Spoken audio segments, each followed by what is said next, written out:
பிப்ரவரி மாதம் தாக்கல் செய்யப்பட்ட வருமான வரி மசோதா திரும்பப் பெறப்படுகிறது. புதிய திருத்தப்பட்ட மசோதாவை ஆகஸ்ட் 11 தாக்கல் செய்ய மத்திய அரசு திட்டம். உத்தரகாண்ட் வெள்ள மீட்பு பணியில் தொய்வு. 3 நாட்களாக நடைபெறும் தேடுதல் பணிகளில் முன்னேற்றம் இல்லை என பாதிக்கப்பட்டவர்கள் குற்றச்சாட்டு.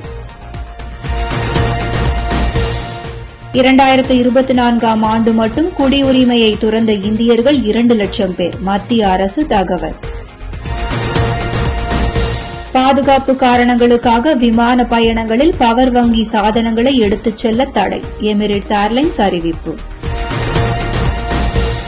ஏர் இந்தியா விமானங்களுக்கு மட்டுமே பாதுகாப்பு ஆய்வு நடத்தப்பட வேண்டும் என்ற பொதுநல வழக்கு தள்ளுபடி. அனைத்து விமான நிறுவனங்களுக்கும் ஒரே விதமாக பாதுகாப்பு நடவடிக்கைகள் அமல்படுத்தப்பட வேண்டும் என உச்சநீதிமன்றம் உத்தரவு.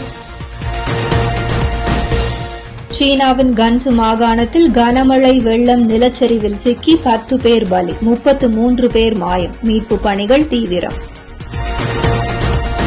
காசா தாக்குதலுக்கு பயன்படுத்தக்கூடிய ஆயுதங்களை இஸ்ரேலுக்கு ஏற்றுமதி செய்வதை நிறுத்துகிறது ஜெர்மனி.